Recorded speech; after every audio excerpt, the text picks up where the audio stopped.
yang murni atas nama Ilahi. Kami terus berbakti, langkah tidak berhenti, melangkah impian terengganu Darul Iman, maju berkah sejahtera.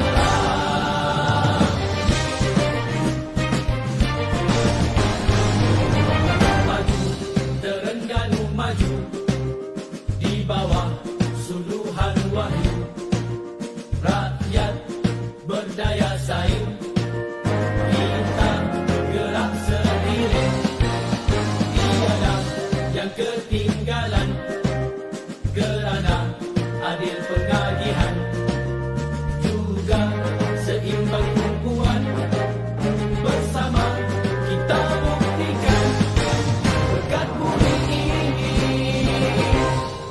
dengan hasil bumi, jangan dikufuri, wajib disyukuri, nikmat untuk semua, rahmat Maha Esa, tegakkan syariatnya, semua bahagia, dan beri akan patuh pada thayyibah, wa rabbul ghafur. Sejahteralah Darul Iman di bawah naungan Islam dan ihsan. Kebajikan, keadilan, kemajuan, kedamaian dinikmati, diwariskan, dilindungi, dipertahankan. Janji kami untuk semua, maju berkat sejahtera, tekad kami, impian semua, maju berkat sejahtera.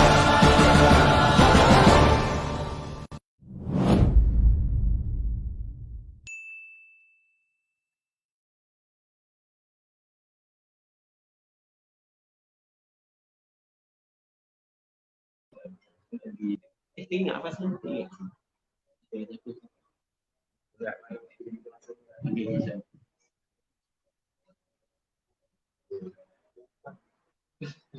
Allah. Bismillahirrahmanirrahim. Alhamdulillahi rabbil alamin. Wassalatu wassalamu ala asyrafil anbiya'i wal mursalin wa ala alihi wa sahbihi ajma'in. Qala rabbi shrah li sadri wa yassir li amri wahlul 'uqdatam min lisani yafqahu qawli. Amma ba'd.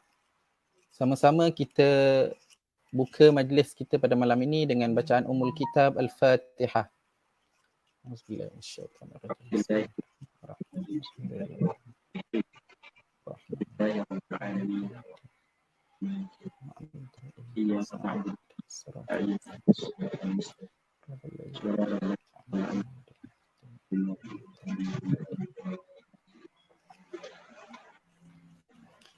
Jadi alhamdulillah dapat lagi sama-sama kita menyambung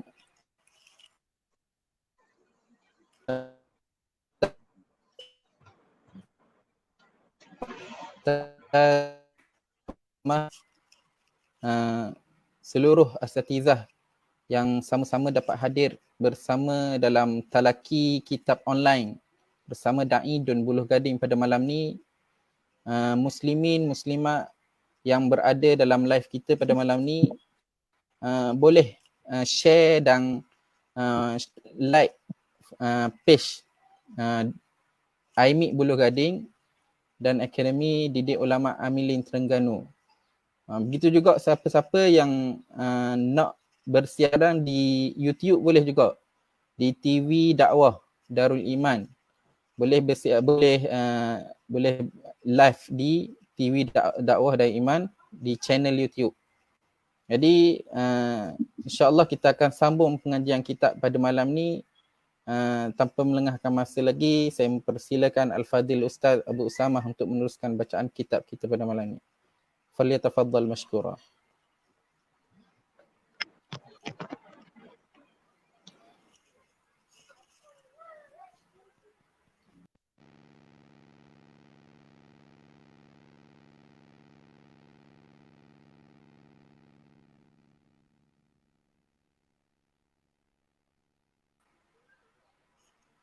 Ustaz tak keluar suara Ustaz.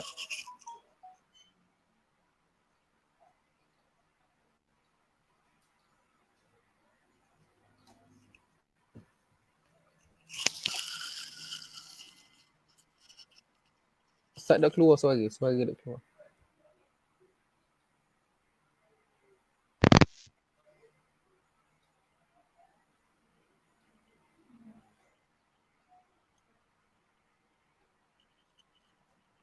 Suara Ustaz tak keluar lagi.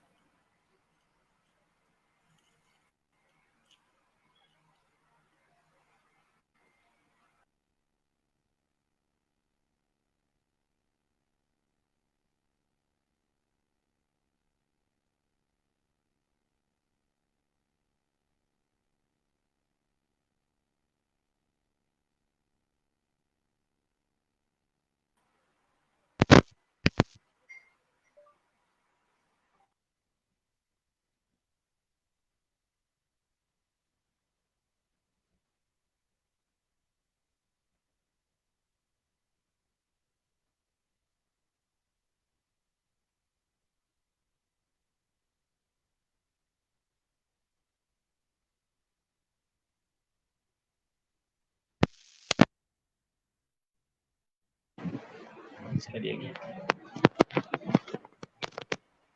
Okey Ustaz. Okey. Dengar tak?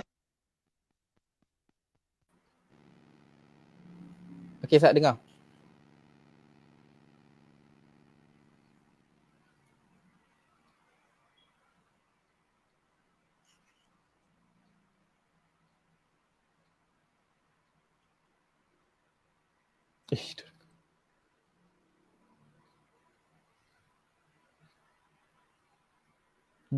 Tak ada suara juga tu.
Bismillah wassalatu wassalamu ala Rasulillah wa ala alihi wa sahbihi wa man walah. Okey, ada suara tak?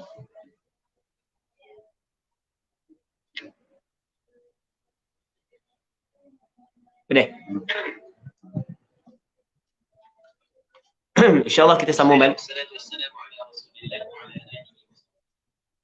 Okey, kita sambung balik pengajian kitab Minhajul Talibin yang dikarang oleh Imam Nawawi rahimahullah subhanahu wa ta'ala wa nafa'ana Allahu bi'ulumihi fid daraini amin. Kita mana? Mana? Bab wudu.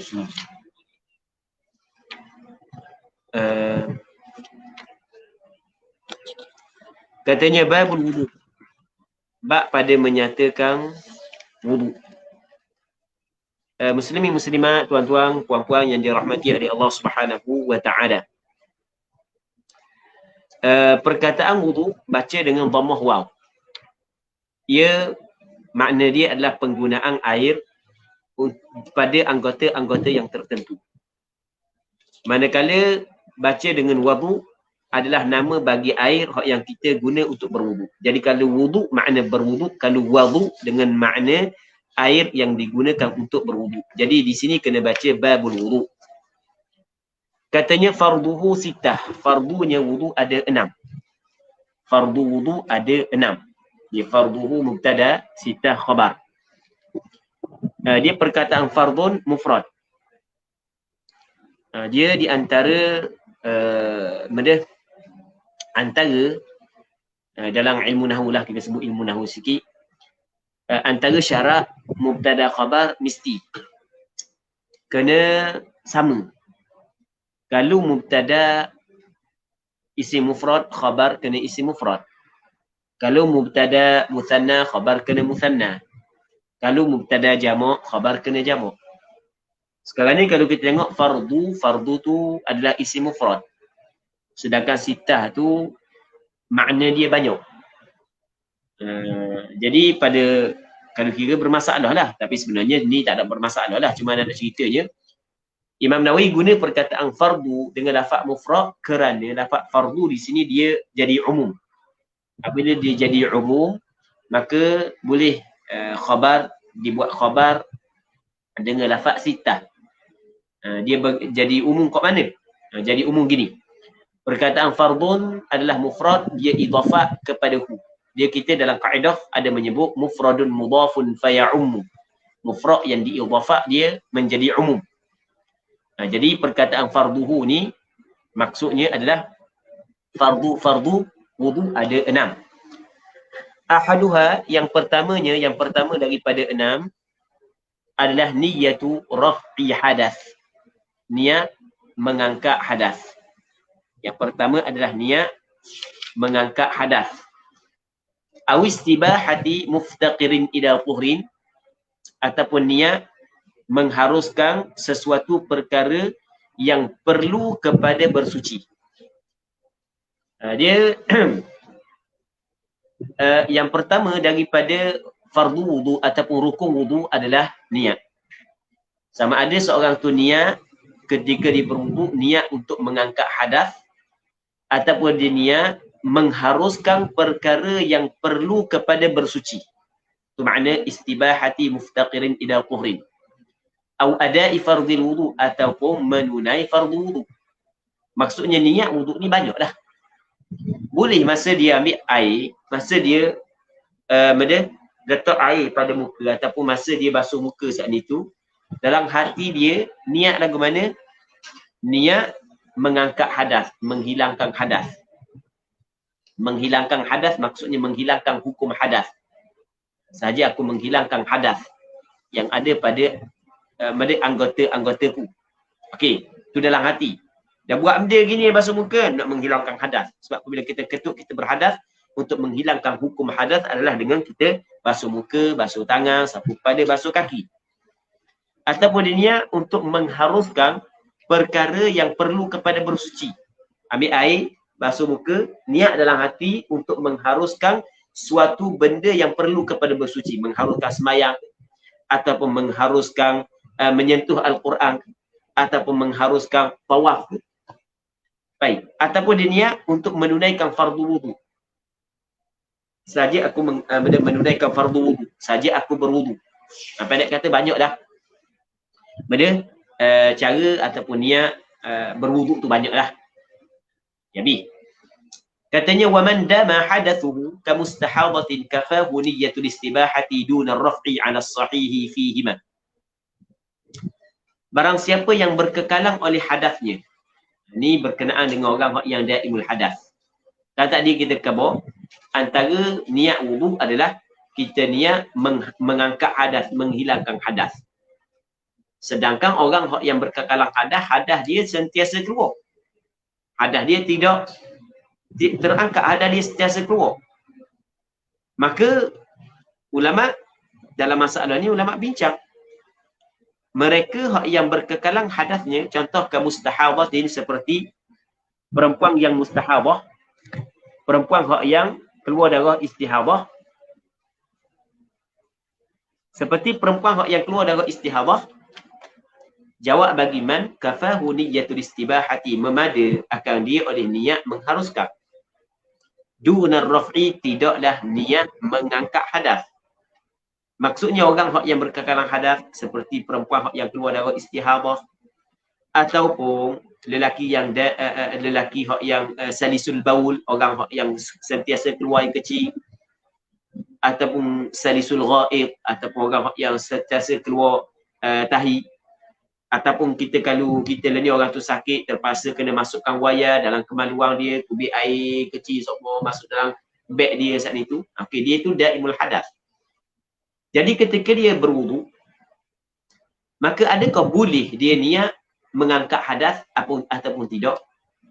Maka di sini ulama berbeza pandangan. Ada sebahagian daripada ulama mengatakan tidak memada dia niat mengangkat hadas kerana hadas dia tidak terangkat. Apa hak yang diperlukan kepada dia adalah niat mengharuskan sembahyang. Sebab itulah dia kata orang yang berkekalan hadas memada dia niat mengharuskan sembahyang. Tidak memada niat mengangkat hadas. Ini mengikut alas sahihi fihima. Mengikut pandangan yang sahih. Dan pernah kita cerita dah sebelum daripada ni, perkataan sahih mengikut istilah Imam Nawawi dalam kitab Minhajul Talibin adalah isyarat kepada permasalahan ini adalah permasalahan yang berlaku khilaf. Yang mana khilaf di sini adalah khilaf di antara ashab Syafi'i. Khilaf di sini khilaf yang tidak kuat. Maksudnya muqabil dia adalah tidak kuat daripada sudut dalil, daripada sudut sandaran. Pandangan yang muktamad adalah apa yang disebut sahih ni adalah pandangan yang muktamad. Jadi tidak memada niat mengharuskan sembahyang ataupun mengharuskan perkara yang memerlukan kepada bersuci. Niat lagu tu saja aku mengharuskan sembahyang. Saja aku mengharuskan tawaf sebagai contoh. Ketika dia ada dalam istihadah ataupun ketika dia sentiasa keluar air kecil. Tidak memada dia niat mengangkat hadas. Okey, ada dua benda di situ. Memada niat istibahah, tidak memada niat mengangkat hadas. Sebab tu kata alas sahihi fihima, pada dua tu. Dua saat itu memada niat istibahah, tidak memada niat mengangkat hadas. Cuma di sana muqabil bagi as-sahih dia kata mana? Memada belah kedua-dua. Istibahah pun memada, mengangkat hadas pun memada. Tetapi muqabil as-sahih kena ingat pandangan yang dhaif. Muqabil as-sahih adalah pandangan yang dhaif daripada sudut sandaran tidak kuat. Baik. Dia ada pandangan yang ketiga yang mengatakan bahawasanya dia tidak memada niat istibahah saja dan tidak memada niat mengangkat hadas saja, bahkan mesti kena gabung kedua. Ada pandangan yang ketiga, mesti kena gabung kedua. Mesti niat sahaja aku mengangkat hadas untuk mengharuskan sembahyang. Mesti kena gabung ke dua-dua. Baik. Boleh faham? Seterusnya katanya wa man nawa tabarrudan. Sesiapa hak yang dia berniat tabarrud. Tabarrud ni maksudnya menyejukkan diri. Nak bersejuk-sejuk lah. Ma'aniyatin mu'tabaratin, serta niat mu'tabarah. Niat yang dikira. Maksudnya dia niatlah mengangkat hadas. Dia niatlah mengharuskan sembahyang. Dia niatlah untuk berwudu. Tapi dalam masa yang sama dia gabungkan niat tersebut untuk bersejuk-sejuk. Jawab bagi man jaza harus fi sahih, mengikut pandangan yang sahih. Maksud dia lagu mana? Sekarang ni kita berwuduk menggunakan air. Okey, kita berwuduk menggunakan air. Katakanlah masa ni tengah panas dalam pukul 12.30, musim panas ni, musim dah ni dia pun panas nak wis sejuk sikit muka. Panas kan, nak wis sejuk sikit muka. Dia pun ambil air. Ketika dia basuh muka atas kosak untuk menyejukkan muka, tapi dalam masa yang sama dia masukkan juga niat untuk mengangkat hadas. Maksudnya dia gabung di antara niat mengangkat hadas dan niat tabarrud. Adakah sah niat tersebut? Maksudnya adakah dikira niat tersebut? Maksudnya sah tak wuduk dia? Kata ulama mazhab Imam Syafi'i harus mengikut qaul yang sahih. Harus. Sebab dia harus, kerana tabarruk tu dia terjadi dengan sendiri sama ada dia niat ataupun tidak. Dia niat ataupun tidak, tetap dia akan dapat rasa sejuk muka. Muka dia ada kotor sikit lah, ada kotor sikit. Sikit je kotor, tak banyak sangat, sikit je. Maka dia ambil air dengan kosak untuk menghilangkan kekotoran. Tapi dalam masa yang sama, dia masukkan niat untuk mengangkat hadas. Maksudnya dia gabung di antara dua niat. Yang mana sekali basuh hilanglah. Kekotoran tu sekali basuh hilang. Maka ulama sebut pandangan muktamad dalam mazhab Imam Syafi'i sebagaimana yang disebut oleh Imam Nawawi dalam kitab Minhajul Talibin, bahawasanya sah niat tersebut. Maksudnya niat tu sah. Kalau dia lebih melakukan rukun-rukun wuduk yang lain sampai ke basuh kaki, maka sah wuduk. Sebab dia sah kerana bersih daripada kekotoran yang ada pada muka dia dan sejuk yang akan dirasai oleh tubuh dia akan berlaku sama ada dia niat ataupun tidak. Kita boleh faham. Kalau tidak niat bersejuk-sejuk pun sejuk tak dia? Sejuk.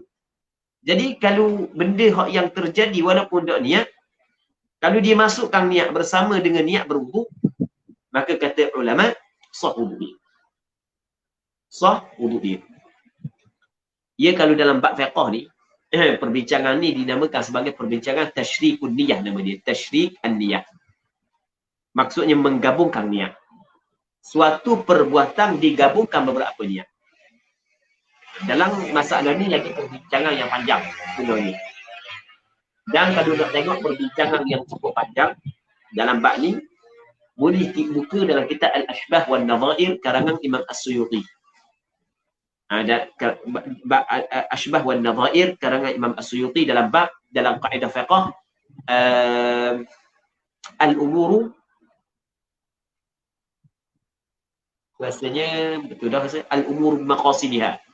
Saya tak silap ingatlah dalam bab tu lah.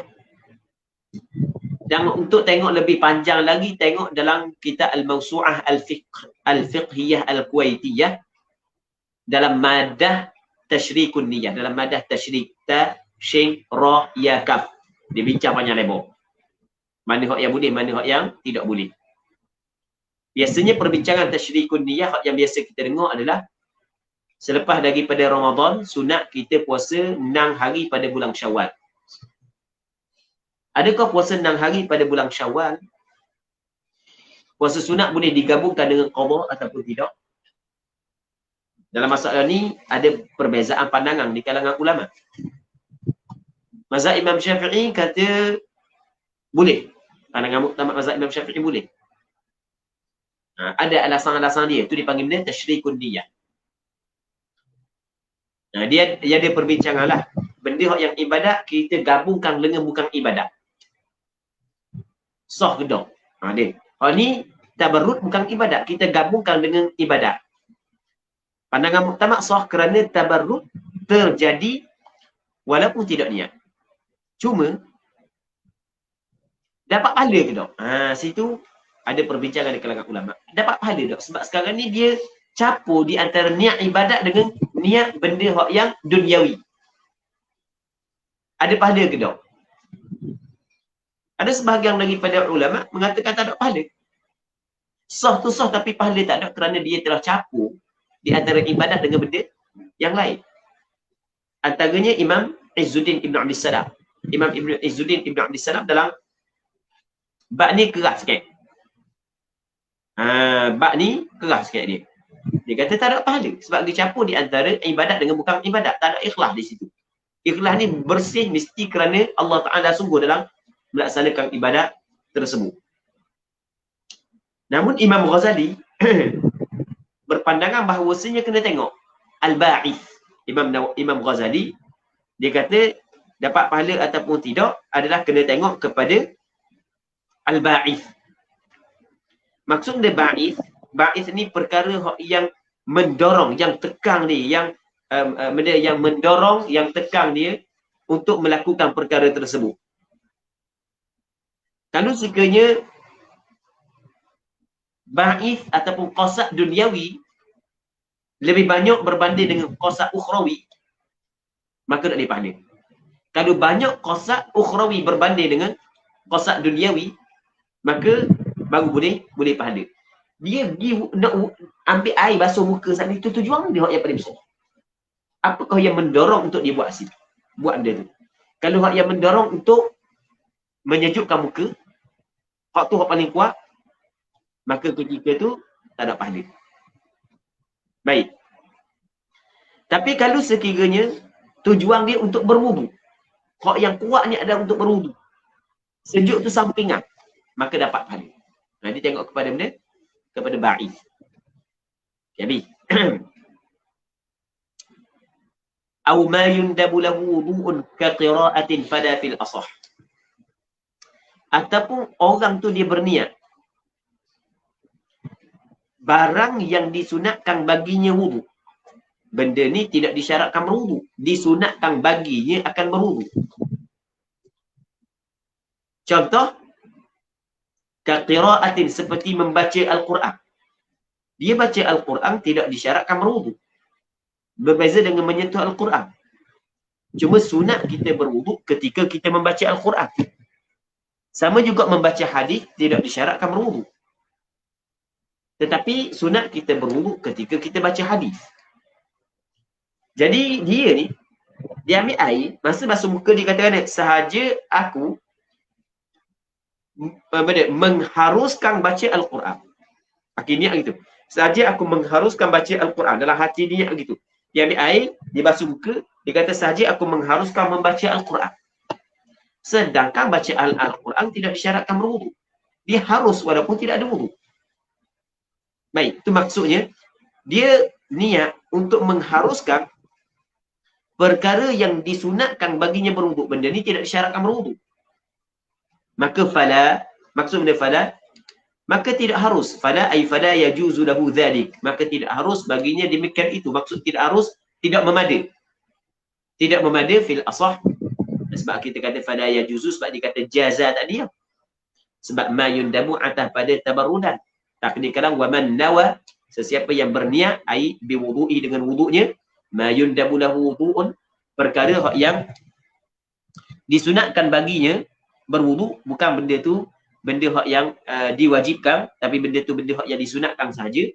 Contoh membaca Al-Quran, maka ketika tu fala yajuzu, sebab tadi dikata jaza. Maksud fala yajuzu di sini adalah fala yujzi, maksudnya tidak memada. Tidak memada perkara tersebut. Maksudnya tak sah lah. Niat tu apabila tak sah, tak jadilah wuduk dia. Tidak terangkatlah hadas yang ada pada dia. Tidak boleh lagi dia dah semayang dengan wuduk tersebut. Jadi muslimin muslimat yang dirahmati oleh Allah Subhanahu wa taala.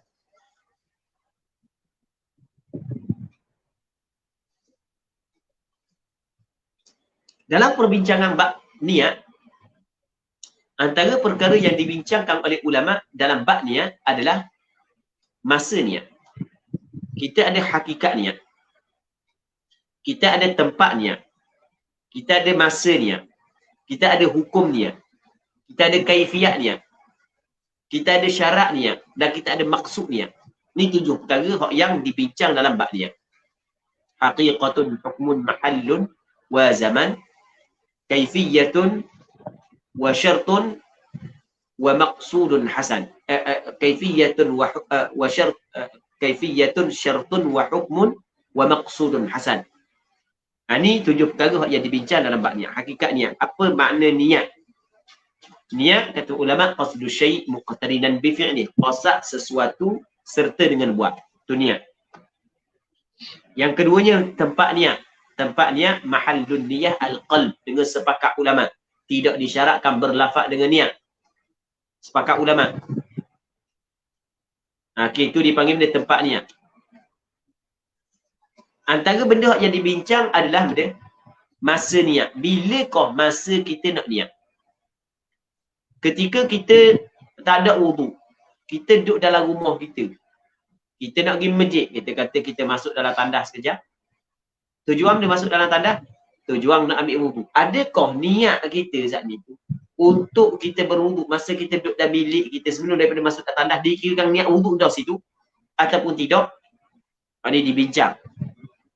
Mazhab Imam Syafi'i berpandangan bahawasanya setiap niat yang ada dalam hati seseorang sebelum daripada dia melakukan sesuatu ibadat, hak tu tidak dinamakan niat kepada ibadat tersebut, hanya dikirakan sebagai azam.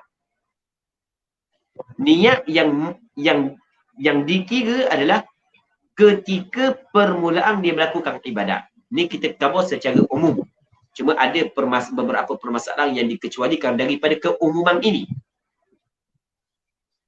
Jadi dalam mazhab Imam Syafi'i dia kata masa niat adalah permulaan ibadat. Masa niat permulaan ibadat. Permulaan ibadat wuduk kira hak fardu. Sebab hak fardu tu hak yang maksud. Manakala hak sunat tu dia panggil tawabi'. Bukan maksud. Faham tak yang? Sunat tu adalah tawabi', tabi' ikut je. Hak yang maksud dia adalah fardu. Maka permulaan ataupun hukum ataupun fardu hak yang boleh sekali kita buat adalah basuh muka. Maka sebab itulah mesti kena letak niat pada basuh muka.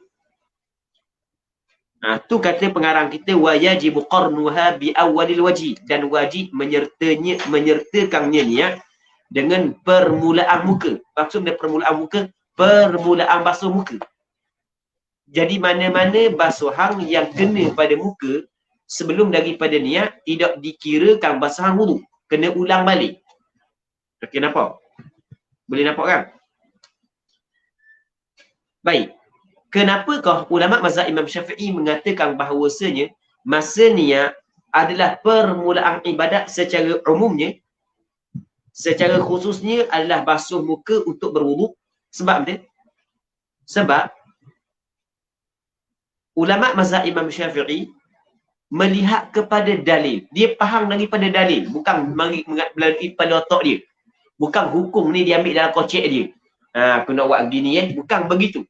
Hukum ni bukan diambil daripada otak dia, bahkan hukum ni diambil daripada Quran dan hadis. Dalam Al-Quranul Karim ada ayat Allah Subhanahu wa taala berfirman, "Wa ma umiru illa liya'budullaha mukhlishina lahuddin." Tidak diperintah kepada mereka itu melainkan supaya mereka itu beribadat kepada Allah hal keadaan mereka itu ikhlas bagi Allah, untuk Allah di dalam beragama. Jadi ikhlas ni ia berkait dengan niat, berkait dengan hati, dia berkait dengan niat. Jadi dalam ayat ni Allah Taala kata mukhlishina lahuddin. Perkataan mukhlisin i'rabnya jadi hal. Sahib hal dia adalah fa'il bagi ya'budu. Kita dalam kaedah hal adalah hal ni adalah wasfun li sahibi. Dia sifat kepada sahib hal. Qaidul li'amili, sebagai qaid, sebagai syarat kepada amilnya. Amil hal adalah amil sahib hal. Amil hal di sini adalah ya'budu. Maksudnya wa ma umiru illa liya'budullaha mukhlishina lahuddin. Tidak diperintah mereka itu melainkan supaya mereka itu beribadat kepada Allah. Hal keadaan mereka itu ketika melakukan ibadat mesti kena ikhlas. Hal keadaan mereka itu ketika melakukan ibadat mesti kena ikhlas. Itu kaedah hal. Jadi sebab itulah niat adalah ketika ibadat. Sebelum daripada ibadat tidak dikirakan niat. Ini mengikut mazhab Imam Syafi'i. Walaupun masalah ni tidak berlaku kesepakatan di kalangan ulama fiqh, yang kita bincang adalah mengikut pandangan mazhab Imam Syafi'i. Muslimin muslimat yang dirahmati oleh Allah Subhanahu wa taala, cuma dalam bab-bab yang tertentu dikirakan niat sebelum daripada melakukan ibadat. Contoh puasa, zakat, korban. Sebab ada dalil yang lain, ada dalil yang khusus, ada dalil yang lain yang mengeluarkan benda ni daripada keumuman dituntut melakukan niat pada permulaan ibadat. Okey, boleh faham? Jadi wajib qarnuha bi awwalil wajhi. Waqila dan kata qil ni pandangan hak yang lemah. Sebagaimana hak yang kita cerita dah sebelum daripada ni. Yakfi memadai ia kembali kepada qarnuha, qarnun niyah bi sunnatin qablahu, dengan sunat sebelum daripada muka. Masa kita basuh dua pergelangan tangan ni, kita niat dah situ berwuduk memada dah atas pandangan sebahagian daripada ulama, tapi pandangan ni adalah pandangan dhaif, bukan pandangan mu'tamad di dalam mazhab Imam Syafi'i. Cuma masalah menyertakan niat pada permulaan basuh muka ni, ramai orang tak faham, akhirnya rasa susah dan timbul was-was. Punca daripada dia rasa susah dan timbul was-was kerana dia tidak faham hakikat niat. Sebab itulah kita kena faham hakikat niat dulu mula-mula. Hak mula-mula kita kena faham benda tu niat sebenarnya. Niat ni sebenarnya muslimin muslimat yang dirahmati oleh Allah Subhanahu wa taala adalah kehendak dalam hati. Al-iradah al-mutawajjihah nahwal fi'li. Kehendak dalam hati yang dihalakan kepada perbuatan. Maksudnya sengaja dalam hati ingin melakukan sesuatu perkara tu dipanggil niat. Dan setiap perbuatan hak yang dibuat dengan sengaja, semuanya ada niat belakang. Perbuatan hak yang dibuat dengan terlupa, hak tu hak yang tak ada niat. Kita ambil paku, tadi kau tahu contoh paku pula. Kita ambil paku, kita pun nak ambil tukur, kita pun katok paku. Ada niat.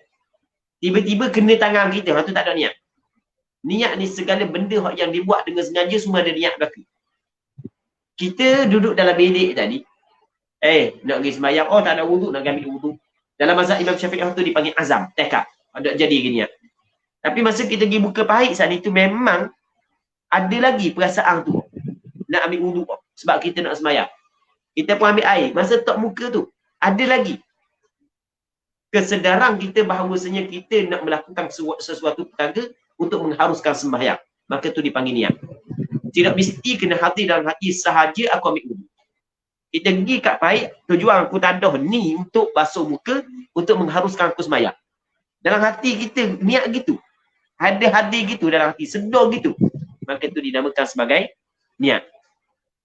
Baik. Niat sebenarnya mudah je. Muslimin muslimat yang dirahmati oleh Allah Subhanahu wa taala. Ada lagi beberapa perkara yang berkait dengan niat yang kita tidak perlu bincang. Cukuplah kita ambil benda-benda yang penting saja. Antara benda yang pentingnya adalah dalam mazhab Imam Syafi'i disyaratkan mesti kena istishabun niyyati, tapi al-istishab al-hukmi. Kita dalam masalah istishabun niyyah, maksud istishab mengekalkan niat. Dia terbagi kepada dua. Yang pertamanya al-istishabun ataupun istishabun niyyati al-hukmi. Yang keduanya istishabun niyyati al-dhikri. Mengekalkan niat yang dinisbahkan kepada hukum. Yang keduanya mengekalkan niat yang dinisbahkan kepada ingat. Dalam mazhab Imam Syafi'i mengekalkan niat al-dhikri, al-istishab al-dhikri, itu tidak syarat. Maksudnya tidak disyarat, start daripada awal kita ambil wuduk sampai ke akhir kita berwuduk, kita sedar bahawa kita berwuduk, itu tidak disyaratkan. Yang penting masa kita basuh muka, kita sedar bahawa kita nak berwuduk. Masa kita basuh tangan, kalau kita dah ingat dah kita nak berwuduk, tapi kita sengaja basuh tangan, maka memada. Okey, nampak kan? Tapi yang paling comel adalah kita kena kekalkan ingatan niat sehingga kita selesai. Masa basuh muka, basuh tangan, sapu kepala, basuh kaki. Tapi sebenarnya yang kita dan ambil wuduk start daripada awal wuduk sampai ke akhir, kita ingat dah ke kita ambil wuduk. Maka ada istishabun niyyah al-zikri yang paling afdal, yang paling sempurna. Manakala yang diwajibkan adalah istishabun niyyah al-hukmi, mengekalkan niat yang dinisbahkan kepada hukum. Maksudnya jangan kita melakukan perkara yang merosakkan niat. Sebagai contoh, tengah-tengah kita ambil wuduk, tiba-tiba kita kata berhenti . Apabila kita kata nak berhenti, maka ketika itu kalau kita nak sambung balik, kita kena perbaharukan niat. Sebab kita telah memutuskan. Begitu juga seorang tu tengah ambil wuduk, na'udzubillahi min dzalik, berlaku murtad, gadang habis. Maka murtad saat itu dia memutuskan niat. Tapi wuduk tak batal. Jadi kalau dia mengucap balik, dia bertaubat balik, maka dia boleh sambung tapi kena niat baru.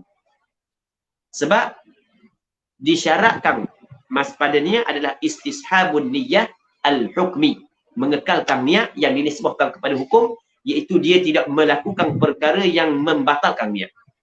Antara perkara yang membatalkan niat adalah dia kosak untuk berhenti daripada meneruskan wudu.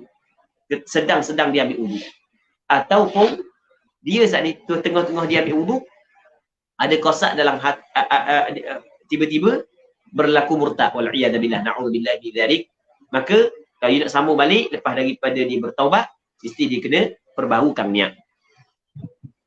Sebab tu dia kata walahu tafriquha ala a'dha'ihi fil asah, dan harus baginya lam lil jawaz, harus baginya ay wa yajuzu lahu, harus baginya al mutawaddi, bagi orang yang berwudu, tafriqun niyyah, membahagikan niat ala a'dha'ihi, atas anggota-anggotanya mengikut kaul yang asah. Maksudnya masa basuh muka dia niat, masa basuh tangan dia niat, niat masa basuh muka saja dia niat untuk membasuh menghilangkan hadas yang ada pada muka dia, menghilangkan hadas yang ada pada tangan dia, menghilangkan hadas yang ada pada dia, mengangkat hadas yang ada pada kaki dia, sah. Harus dia buat lagu tu mengikut kaul yang asah. Baik. Al-thani, yang kedua daripada fardu wudu adalah ghaslu wajhihi, basuh mukanya. Dia kena basuh muka. Tadi niat. Yang keduanya basuh muka. Basuh ni kena melalui perbuatan lah, basuh. Dia basuh mesti kena ada sayalan, mesti kena ada mengalir. Tidak dinamakan basuh kalau tidak mengalir. Mukanya, muka orang yang berwudu. Ada muka lagu mana muka? Wahwa iaitu muka. Ma baina manabiti ra'sihi ghaliban wa muntaha lahyaihi. Apa hak yang di antara tempat-tempat tumbuh rambutnya, ghaliban, hak yang kebiasaan lah. Dan wa muntaha lahyaihi, dan kesudahan penghujung dua tulang gerahangnya. Lahyai adalah musanna daripada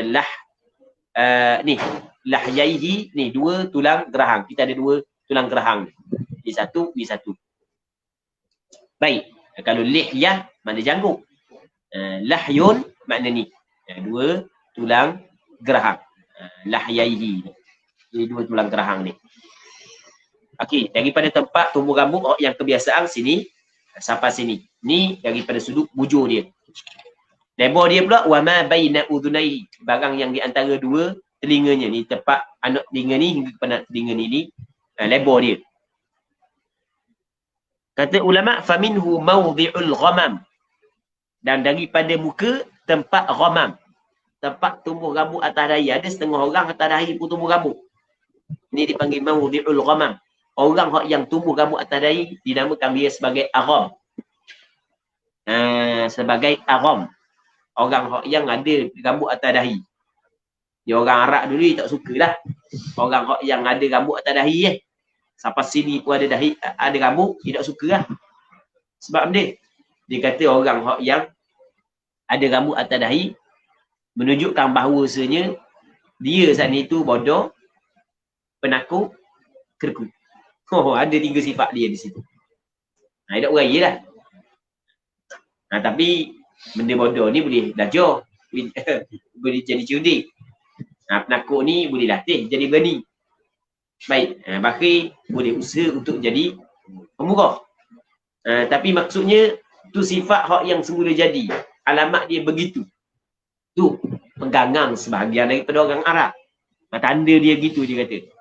Okey. Ada orang atas dahi tumbuh rambut. Jadi bermakna atas dahi tumbuh rambut ni bermakna rambut tumbuh di kawasan muka. Maka wajib kena basuh rambut tersebut. Itu maksud dia. Baik. Tu faminhu kembali kepada faminal wajhi mawdi'ul ghamam, tempat ghamam. Wa kadza tahdhifu fil asah. Begitu juga seperti ini mawdi'ul ghamam adalah tahdhif, maksudnya mawdi'ut tahdhif. Tahdhif ni gini, tahdhif. Tahdhif ni adalah ni kawasan ni, dia tahdhif. Apa dah? Cium ke? Piau.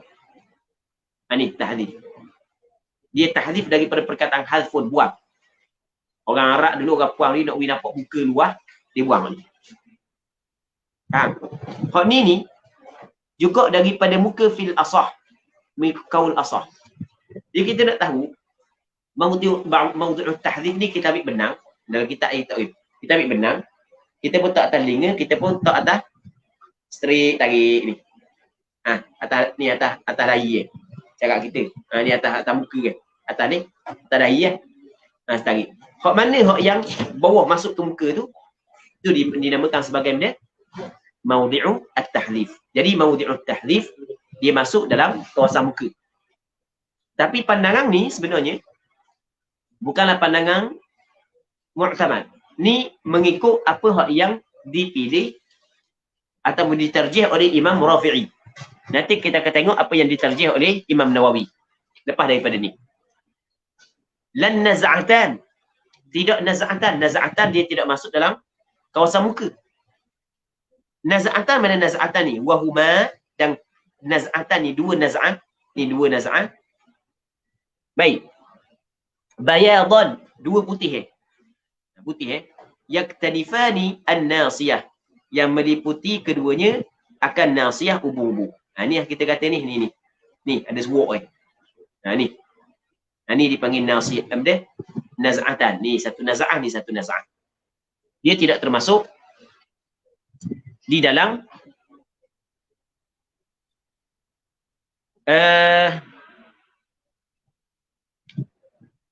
dia tidak termasuk di dalam muka. Maksudnya tak wajib basuh situ. Okey, nampak kan? Jadi kita ada berapa sini? Satu yang maudi'ul ghamam. Ni wajib kena basuh sebab ia ada dalam hak muka. Yang kedua je maudi'ut tahdhif, mengikut al-asah sebagaimana hak yang ditarjih oleh Imam Rafi'i, termasuk dalam muka juga. Manakala naz'atan dia tidak termasuk dalam muka. Okey, tiga perkara. Qultu, berkata oleh aku, siapa? Imam Nawawi. Sahhahal jumhur. Majoriti ulama menilai sahih, mensahihkan, membetulkan anna mawdi'at tahrif, bahawasanya tempat tahrif minar ra's, daripada kepala. Jadi bermakna tidak wajib kita basuh sini.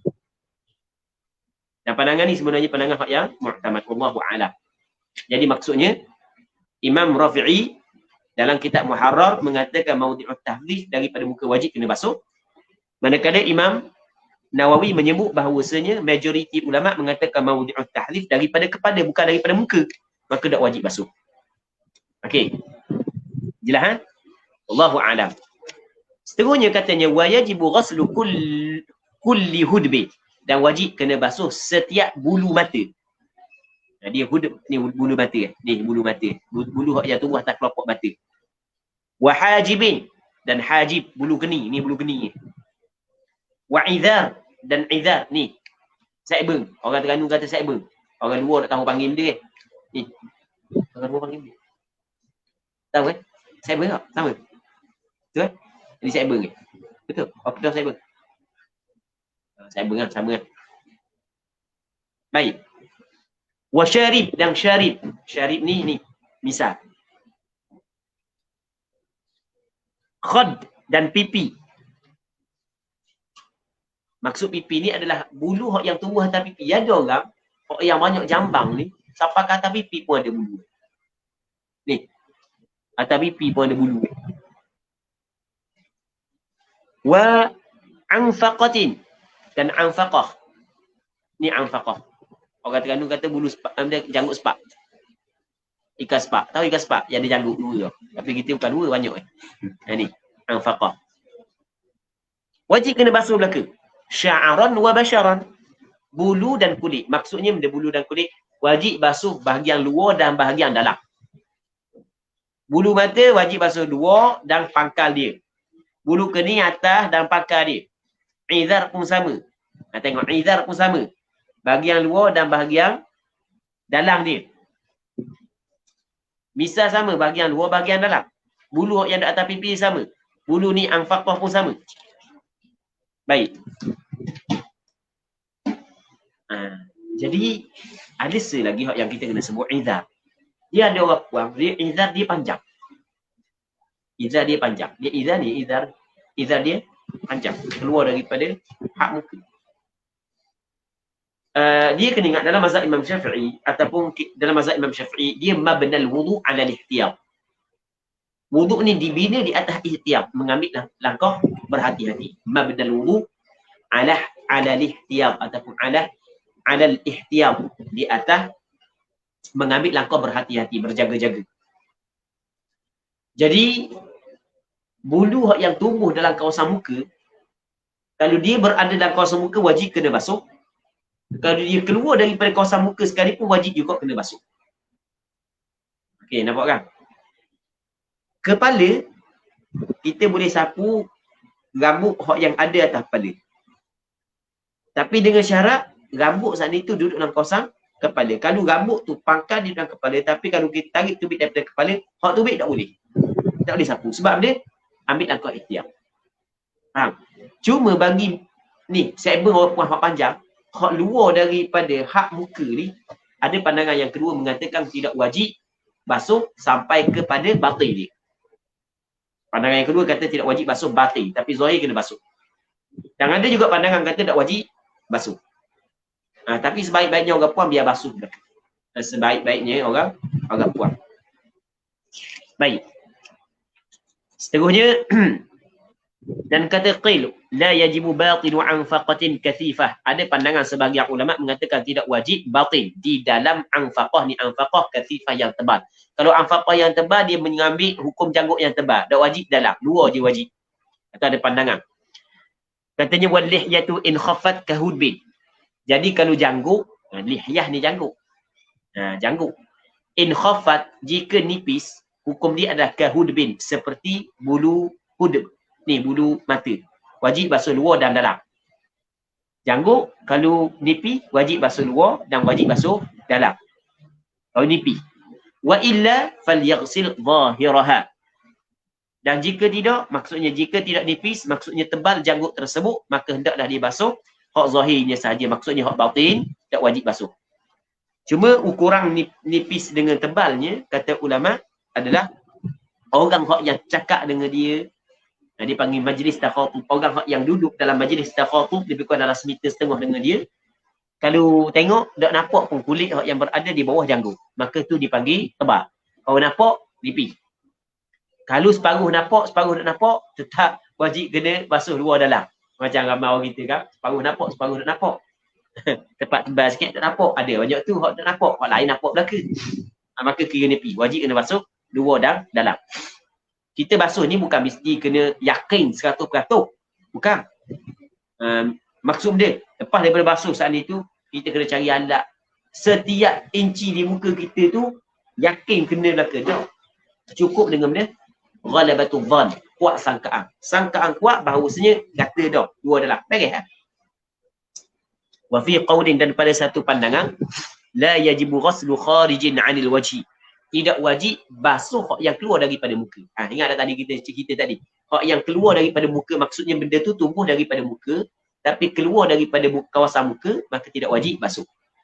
Tapi pandangan hak yang lebih kuat adalah kalau pangkal dia ada dalam muka, wajib kena basuh.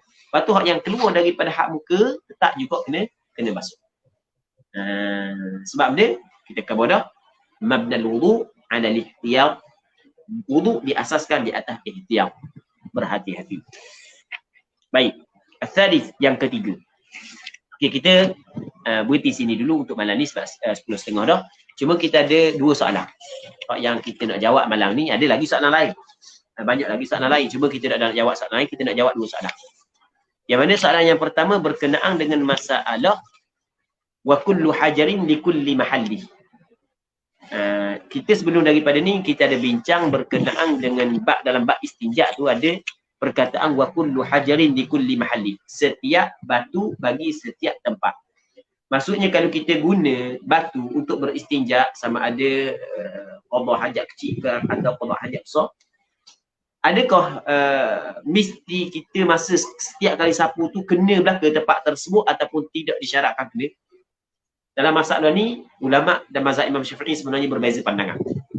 Ada sebahagian daripada ulama berpandangan bahawasanya wajib kena ta'mim, kena meratakan setiap kali sapu pada tempat keluar dia. Mesti kena ta'mim. Dan pandangan ni adalah pandangan kebanyakan majoriti ulama mutaakhirin. Namun pandangan yang disebut oleh Imam Nawawi, Imam Rafi'i dalam beberapa kitab dia bahawasanya ta'mim tidak diwajibkan. Hukum dia adalah sunat. Katakanlah ni dubur sebagai contoh. Ni kita kata, okey, ni tisu. Pandangan kebanyakan ulama dia kata wajib ta'mim setiap kali sapu kan kita kena sapu biar kena belaka. Jadi hak yang paling comelnya kita ambil daripada permulaan depan, kita pusing biar kena belaka. Lepas tu yang keduanya ambil daripada kiri pula ke kanan, biar kena belaka. Lepas tu yang ketiga kita ambil daripada tengah-tengah gitu. Okey. Hak tu hak yang paling comel. Biar we kena belaka. Tapi ada pandangan yang kedua, dia kata sebenarnya ta'mim ni hukum dia sunat. Dan pandangan hak yang kata sunat adalah hak yang dipegang oleh Imam ataupun yang disebut oleh Imam Nawawi dengan Imam Rafi'i. Walaupun kebanyakan ulama mutaakhirin mengatakan wajib ta'mim. Maksudnya ta'mim berlaku khilaf. Adakah wajib ataupun tidak? Okay, berlaku khilaf. Satu. Yang keduanya berkenaan dengan masalah ketika kita nak istinja dengan contoh kita kata tisu. Adakah wajib kita kena letak pada tempat yang suci dulu baru kita masuk pada tempat yang najis? Ataupun boleh kita letak pada tempat yang najis? Nampak kan? Okey, itu soalan yang kedua. Baik, dalam masalah ni ulama mazhab Imam Syafi'i mengikut pandangan mu'tamad adalah tidak wajib letak pada tempat yang suci. Bahkan kalau kita mula daripada tempat yang najis sekalipun tak ada masalah. Tapi hak yang sunatnya adalah kita ambil pada tempat yang suci. Okey. Ni kawasan hak yang bernajis. Kita mula daripada tempat yang suci baru kita masuk pada tempat hak yang kena najis. Okey, wallahu a'lam. Itu hak yang anda nak cerita. Nak cerita pula benda hak tu je hak yang kita nak jawab pada malam ni. Hak yang lain tu kita tak nak jawab. InsyaAllah kita jawab pada minggu-minggu akan datang lah pula. Jadi untuk malam ni kita rasa sini dululah pertemuan kita. Dan kita mengharapkan semoga Allah Subhanahu Wa Taala memberkati majlis ilmu yang kita adakan pada malam ini. Dan tidak lupa juga kepada pihak madrasah akan dibagi ruang sekejap malam ni. Jazakallah. Wallahu a'lam. Sallallahu ala sayyidina Muhammad wa ala alihi wa sahbihi ajma'in. Alhamdulillahi rabbil alamin.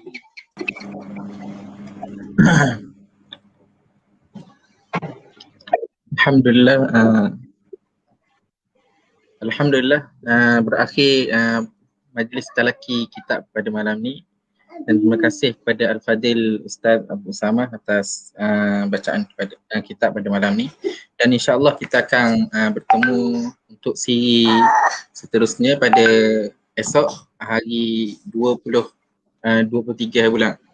23 bulan esok, masa macam biasa sama juga insya-Allah.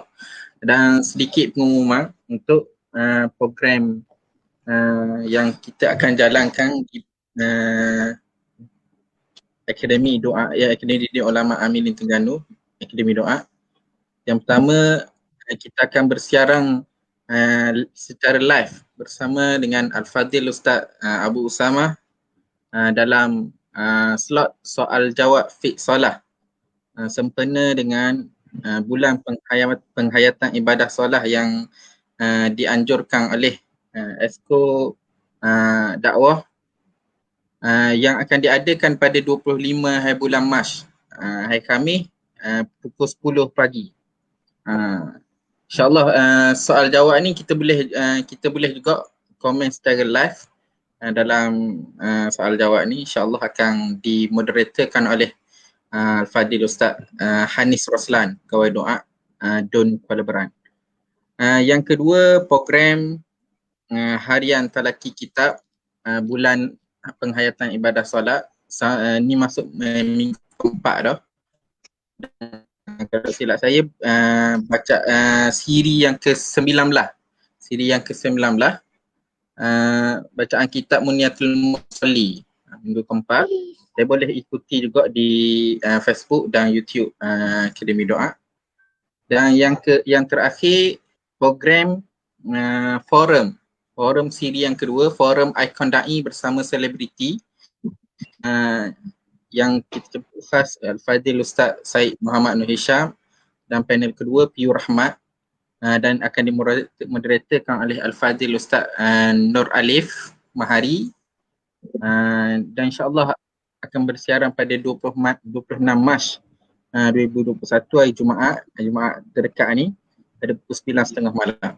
InsyaAllah boleh sama-sama kita ikuti program-program dakwah akan bersiaran langsung di Facebook Akademi Didik Ulama Amilin Terengganu. Dan yang terakhir, saya sekali lagi mohon maaf atas kesilapan dan keterlanjuran dalam mengacarakan majlis pada malam ni. Terima kasih sekali lagi kepada Al-Fadhil Ustaz. Terima kasih kepada semua yang menonton dan share, like pada malam ni. Sama-sama kita tutup majlis kita pada malam ni dengan bacaan tasbih kafarah dan suratul Asr.